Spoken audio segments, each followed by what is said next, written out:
Oi, meus amores, tudo bem com vocês? Aqui é a Isabela do Lembrete Literário e hoje vim trazer para vocês a resenha do livro O Poder do Hábito.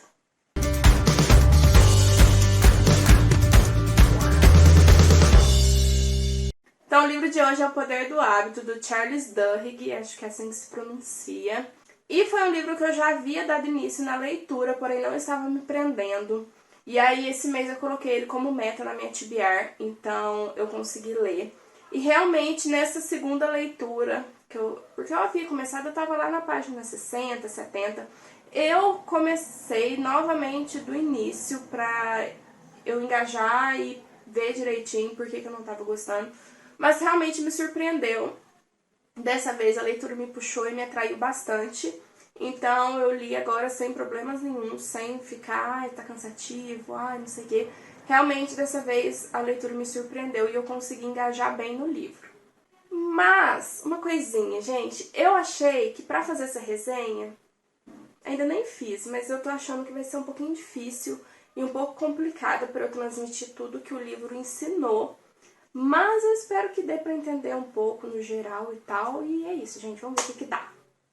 Bom, gente, de uma forma geral, esse livro é pra gente entender como que o hábito funciona. Porque hábito é aquilo que a gente faz todo dia. Então, a gente tem que saber que existem os hábitos bons e os hábitos ruins.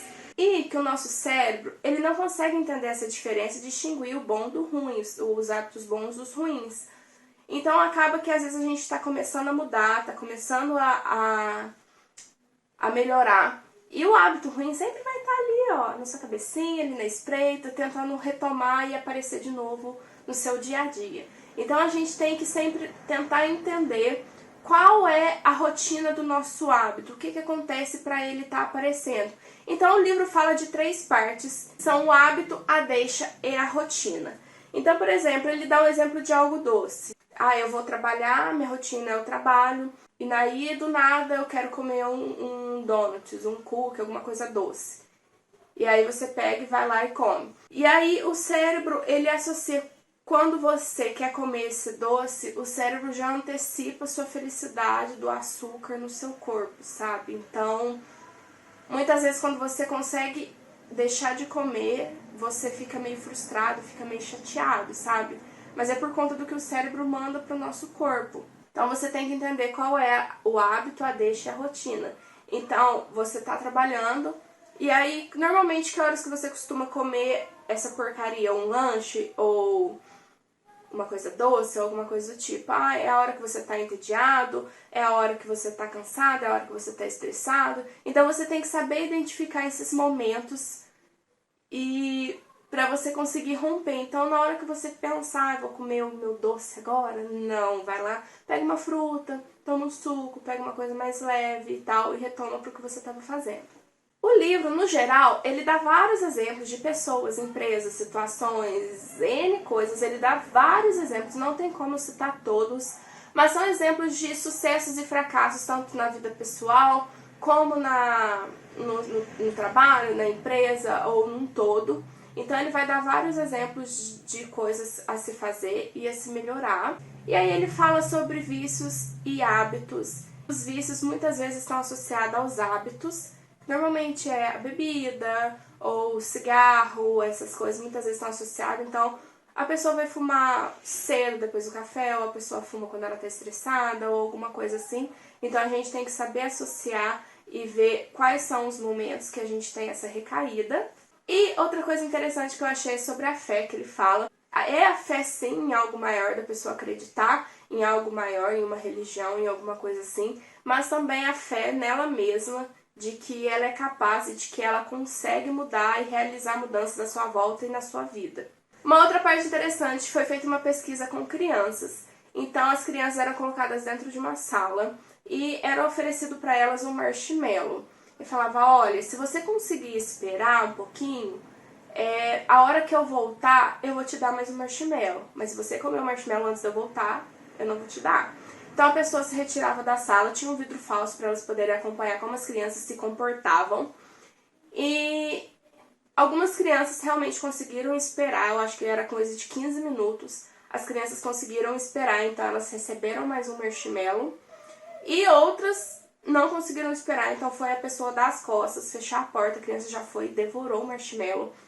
E o mais interessante é que ao passar dos anos, eles conseguiram se conectar com essas pessoas já na vida adulta, conseguiram ver como elas estavam na vida e tudo. E o mais interessante é que foi comprovado que as crianças que conseguiram esperar para comer o marshmallow, todas elas estavam de alguma forma tendo sucesso na sua vida, estavam bem resolvidas, no emprego que gosta, enfim, estavam tendo sucesso em suas vidas, tanto pessoal quanto na sua profissional.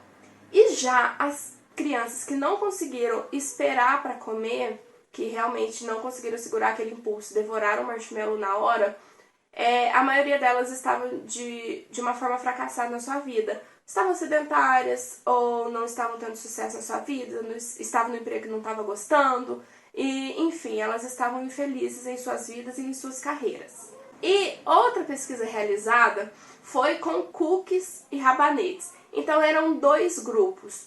Então era oferecido para os 2 grupos, tanto o cookie quanto o rabanete. Só que um grupo tinha que fazer o esforço de não comer o rabanete e poderiam comer o cookie. E já o outro grupo tinha que fazer o esforço para não comer o cookie e ter que comer o rabanete.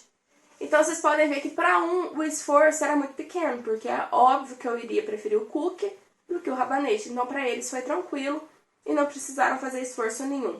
E já para o outro grupo, eles já tiveram que lutar contra a vontade de estar comendo uma coisa gostosa e ter que comer uma coisa que eles não estavam muito afim. E aí, logo após que eles tinham que comer, um grupo um cookie, o outro grupo rabanete, foi disponibilizado para eles um teste de um labirinto onde não tinha resposta, mas eles não sabiam disso.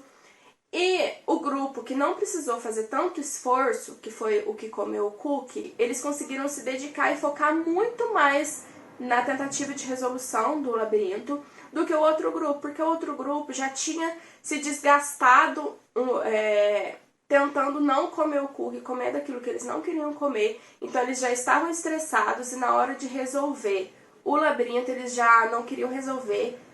E o esforço deles em tentar resolver foi muito menor comparado ao outro grupo. Então o livro fala sobre a nossa força de vontade e a nossa produtividade. A gente saber direcionar essa produtividade, essa nossa força de vontade para coisas que realmente são necessárias e que realmente vão dar algum retorno para nós. Então na hora de resolver o labirinto, o pessoal do que comeu o rabanete já tinha esgotado a sua produtividade, esgotado a sua força de vontade, tentando não comer o cookie. Então eles já estavam desgastados, estressados por isso.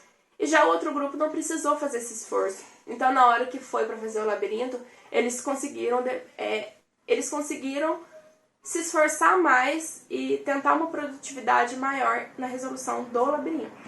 Fala sobre padrões musicais. Pessoas que querem lançar um hit novo para eles saberem o que vai ser sucesso, o que vai dar certo, o que não vai dar. E aí, uma citação que fala aqui do livro é que nossos cérebros são projetados para preferir padrões auditivos que parecem semelhantes àquilo que já ouvimos, e vestindo uma coisa nova numa embalagem velha e fazendo com que o desconhecido pareça familiar. Então, normalmente, eles pegam coisas que pareçam familiar pra gente, que de alguma forma a gente já ouviu e modifica. Então, nosso cérebro associa e gosta daquilo. Fala sobre a pressão social. Eu acho que todo mundo passa por isso ou já passou por isso. Então, como a gente está inserido numa sociedade, a gente tem que lidar com as pessoas a todo momento, não tem como a gente ficar isolado do mundo. Então ele fala sobre essa pressão social que a gente vive. Então, muitas vezes a pessoa, por exemplo, ele dá o exemplo da pessoa vir procurar um emprego e ela te chama, olha, não tem como você arrumar um serviço pra mim e tal. E acaba que assim, se você tem essa possibilidade de arrumar um emprego pra pessoa e não arruma, então ela vai falar mal de você pra fulano, que vai falar pra ciclano, e aí, às vezes, quando você precisar de alguma coisa, você não vai conseguir porque você recusou ajudar a outra pessoa e tal. Sabe como que funciona, né? É uma mãozinha vai ajudando a outra, sabe? Fala sobre terrores noturnos e sonambulismo e muitas vezes sobre como eles estão associados a nossos hábitos e coisas que a gente não tem controle quando a gente está dormindo. Então, dá exemplos de situações de pessoas que realmente fizeram coisas ruins, mas não estavam conscientes disso quando estavam fazendo. De um modo geral, geralzão mesmo, é isso. Tem muita coisa muitos detalhes, muitas entrevistas, tem muita coisa, sabe? Então, assim, de um modo geral, o que esse livro mostra pra gente é que o hábito, ele pode ser mudado, que você tem a liberdade e o dever de mudar e transformar o seu hábito. Se não tá te agradando, se você não gosta, você tem essa liberdade e a responsabilidade de estar mudando ele. A gente saber respeitar e saber que não tem uma forma de mudar o hábito, e sim milhares. E que cada pessoa vai lidar de uma forma diferente, vai fazer de uma forma diferente. O que importa é você saber o que vai ser melhor para você mudar o seu hábito ruim. E os hábitos, alguns podem ser mais difíceis que os outros, você vai lidar de uma forma diferente que o outro, mas o importante é você começar e tentar melhorar. Gente, no geral é isso. Eu espero que vocês tenham compreendido e tentado entender o que eu tô tentando transmitir pra vocês. Ai, tá estranho. Mas enfim, gente, espero muito que vocês tenham gostado dessa resenha. Quem já leu, compartilha aqui o que achou do livro. E é isso, gente. Quem gostou, deixa aqui nos comentários. Quem já leu esse livro também, comenta aqui. E vale a pena a leitura, é um livro que eu recomendo bastante. E é isso, gente. Beijão e até a próxima. Tchau!